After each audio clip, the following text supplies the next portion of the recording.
नमस्कार दोस्तों, इस वीडियो में हम लोग ये देखेंगे कि जो एनटीपीसी रेलवे का फर्स्ट शिफ्ट में पेपर हुआ 28 दिसंबर को, इसमें किस प्रकार के प्रश्न पूछे गए हैं।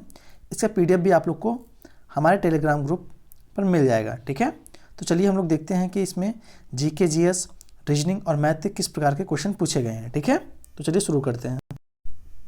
तो सबसे पहले 28 दिसंबर 2020 के फर्स्ट शिफ्ट का जो पहला क्वेश्चन था, मतलब क्वेश्चन का सीरियल से जो हमारे पास क्वेश्चन मिले हैं उसको हम लिखें। ठीक है, तो एक क्वेश्चन पूछा गया था, रेशम कीट का पालन किसके अंतर्गत किया जाता है। तो इसका सही जवाब जो होगा, सेरीकल्चर के अंतर्गत हम लोग रेशम पालन का कीट करते हैं। ठीक है, दूसरा क्वेश्चन था, दूरी का मात्रक आपसे पूछा था, मीटर होता है और प्रकाश वर्ष भी होता है दूरी का मात्रक। ठीक है, और आपसे पूछा गया था लॉफिंग गैस का फॉर्मूला पूछा गया था। ठीक है, लॉफिंग गैस का जो फॉर्मूला होता है वो N2O होता है, नाइट्रस ऑक्साइड। ठीक है, अगला क्वेश्चन आपसे जो पूछा गया था, पदार्थ की मात्रा किस में मापते हैं। तो पदार्थ की मात्रा हम लोग जो मापते हैं वो किस में मापते हैं, तो पदार्थ की मात्रा को हम लोग मोल में मापते हैं। ठीक है, ये क्वेश्चन पूछा गया था केमिस्ट्री से। ठीक है, और पूछा गया था क्लोरोफॉर्म किस प्रकार यूज़ किया जाता है। तो क्लोरोफॉर्म का यूज़ हम लोग करते हैं निश्चेष्टता करने के लिए, अर्थात बेहोश करने के लिए क्लोरोफॉर्म का यूज़ किया जाता है। ठीक है, एक क्वेश्चन आपसे ये भी पूछा गया था कि नींबू का पीएच मान कितना होता है। तो नींबू का पीएच मान होता है 2.5 होता है। ठीक है, अगला क्वेश्चन पूछा था आपसे कि ध्वनि कहाँ यात्रा नहीं कर सकती है। जैसा कि आप लोगों को पता ही होगा, तो ध्वनि होती है हमारी किसी माध्यम में चलती है और निर्वात में नहीं चलेगी। ठीक है, तो हमारी जो ध्वनि की यात्रा नहीं हो पाएगी, कहाँ पे नहीं हो पाएगी, निर्वात में नहीं हो पाएगी। ठीक है, अगला क्वेश्चन जो पूछा गया था, पर्यावरण अधिनियम से पूछा गया था। जो पर्यावरण अधिनियम जो पारित हुआ था, ठीक है, जो सबसे पहले पर्यावरण अधिनियम लाया गया था 1986 में लाया गया था। कब लाया गया था, 1986 में लाया गया था, और इसे लागू किया गया था 2000 में लागू किया गया था। ठीक है, अगला क्वेश्चन था, ओजोन दिवस कब होता है। तो जिसमें आपको दिख रहा है 16 सितंबर को होता है, ओजोन दिवस मनाया जाता है। उसके बाद पूछा गया था कि जो कार्डियोलॉजी के अंतर्गत किसका अध्ययन करते हैं। तो हम लोग कार्डियोलॉजी का अंतर्गत हृदय का अध्ययन करते हैं। ठीक है, उसके बाद पूछा था कि एक क्वेश्चन, महिला दिवस कब मनाया जाता है। तो 8 मार्च को मनाया जाता है, और जो पृथ्वी दिवस होती है वो 22 अप्रैल को मनाई जाती है। ठीक है, आगे देख लेते हैं हम लोग। आगे क्वेश्चन पूछा था, एक अनुसंधान से पूछा था कि जो आलू अनुसंधान केंद्र है वो कहाँ पे है। तो शिमला में है। ठीक है, उसके बाद पूछा था आपसे DRDO के प्रमुख कौन है। इनका अभी कार्यकाल अभी हाल ही में बढ़ाया गया है। ठीक है, DRDO का इनके कौन है, जी सतीश रेड्डी जी का जो कार्यकाल है पहले 2 वर्ष का था, लेकिन इनको भी अब आगे बढ़ा दिया गया है। ठीक है, आगे पूछा था कि जो अरुणाचल प्रदेश है उसने, मतलब ये पूछा था कोविड केयर ऐप किसने लॉन्च किया था। सीधे सीधे आपसे ये पूछा गया था। ठीक है, तो उसका सही जवाब जो था, अरुणाचल प्रदेश राज्य ने अपने राज्य की कोविड रोगियों को ट्रैक करने के लिए कोविड केयर ऐप को लॉन्च किया था। ठीक है, अगला क्वेश्चन था आपसे आया था, सबरीमाला मंदिर कहाँ पे है। तो अभी ये विवाद का कारण था, ये करंट अफेयर से क्वेश्चन हो गया। इसमें क्या था कि महिलाओं को इस मंदिर में प्रवेश करने की अनुमति नहीं थी, लेकिन सुप्रीम कोर्ट ने मतलब ऑर्डर दे दिया था कि महिलाएं इसमें प्रवेश कर सकती हैं। ठीक है, तो ये मंदिर जो है कहाँ पे है, केरल में है। ठीक है, और इसमें भगवान अय्यर की जो मूर्ति है, ठीक है, प्रतिमा। ठीक है, अगला क्वेश्चन था, जो सुप्रीम कोर्ट के चीफ जस्टिस हैं वो कौन है।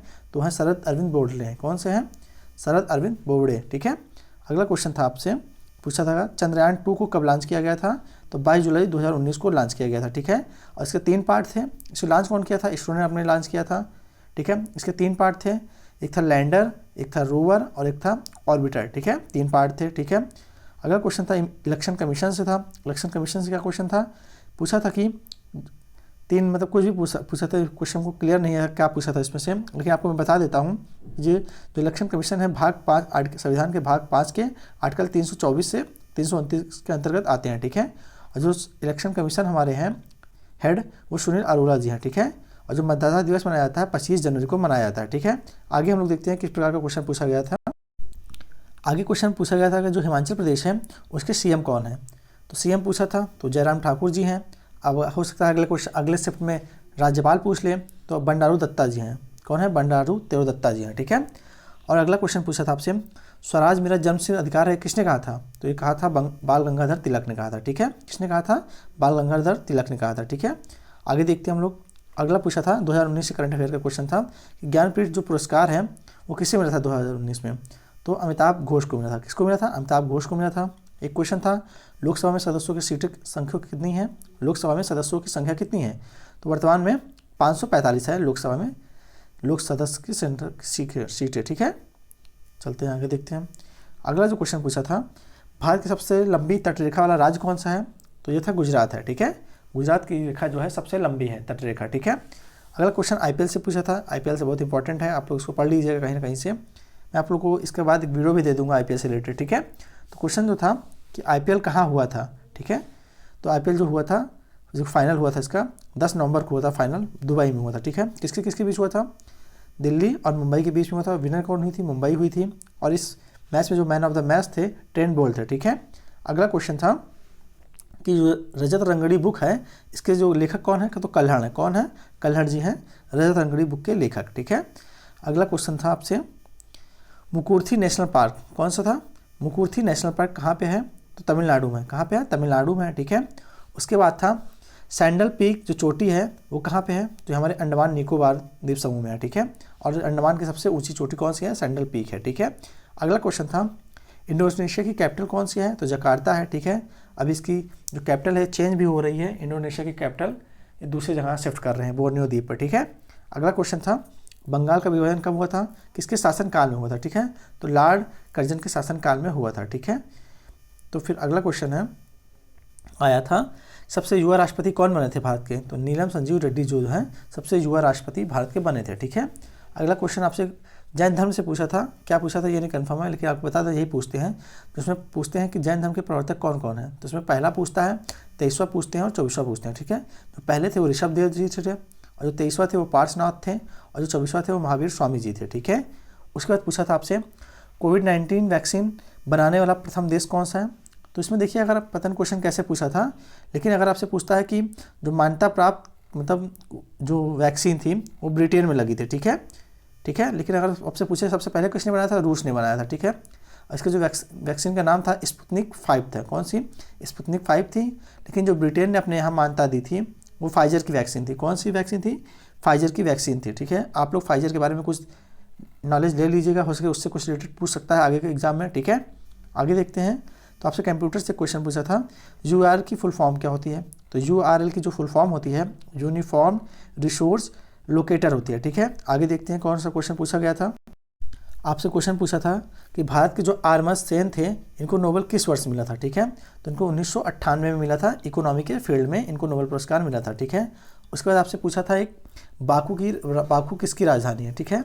ये करंट अफेयर का क्वेश्चन है इसलिए इसको पूछा था, क्योंकि अभी हाल ही में आप लोग को पता ही होगा कि अजरबैजान और आर्मेनिया का युद्ध हो रहा है, तो इसलिए इसकी राजधानी पूछा था, ठीक है।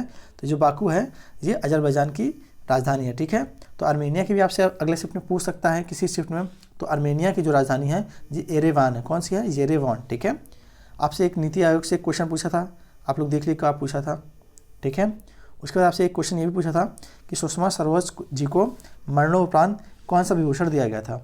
तो पद्म विभूषण दिया गया था, ठीक है। लोक सेवा क्षेत्र के लिए इन्हें मरणोपरांत पद्म विभूषण पदक दिया गया था, ठीक है। चलिए आप लोग देख लीजिए रीजनिंग किस प्रकार से क्वेश्चन पूछे थे। रीजनिंग में सीटिंग अरेंजमेंट से जो है 3 क्वेश्चन पूछा था, ठीक है। और ब्लड रिलेशन से 2 क्वेश्चन पूछा था, डाइस से भी 2 क्वेश्चन पूछे थे, कोडिंग डिकोडिंग से 3 से 4 क्वेश्चन पूछे थे, ठीक है। क्यूब से भी 1-2 क्वेश्चन पूछा था, अल्फ़ाबेट से क्वेश्चन आए थे, और कथन निष्कर्ष से भी क्वेश्चन आ रहे हैं, ठीक है। और जो मैथ में था एडवांस मैथ से क्वेश्चन काफ़ी आ रहे हैं, एडवांस मैथ से, लेकिन जो आ रहे हैं एकदम बेसिक आ रहे हैं, ज़्यादा उसमें कुछ नहीं है, बस डायरेक्ट फार्मूला बेस्ड क्वेश्चन आ रहे हैं, ठीक है। एडवांस मैथ से 3 से 4 क्वेश्चन पूछा गया था, ट्रिग्नोमेट्री से भी 3 क्वेश्चन थे, एलसीएम एफसीएफ से 2 क्वेश्चन थे, परसेंट से 2 क्वेश्चन थे, CISI से 2 क्वेश्चन थे, और CISI में जो क्वेश्चन आया था वो अंतर पर आधारित वर्ष क्वेश्चन था। कौन सा अंतर? जैसे 2 वर्ष का CISI का अंतर होता नहीं है, उस टाइप से क्वेश्चन इसमें आया था, ठीक है। आप लोग 2 वर्ष का और 3 वर्ष का दोनों देख लीजिएगा, ठीक है। हो सके अगले शिफ्ट में 3 वर्ष का पूछ ले, ठीक है। रेशियो से भी 2 क्वेश्चन थे, ठीक है। और कंप्यूटर से भी कुछ क्वेश्चन थे, ठीक है। और एक क्वेश्चन आपसे आया था माइक्रोसॉफ्ट के संस्थापक कौन है, ठीक है। शायद आया था CEO कौन है, ठीक है। तो CEO जो है सत्य नडेला जी है, और हो सके आपसे फाउंडर पूछ ले तो बिल गेट्स जी हैं, ठीक है। तो इसका PDF मैं आप लोग को अपने Telegram group to the point classes पे दे दूंगा, ठीक है। धन्यवाद।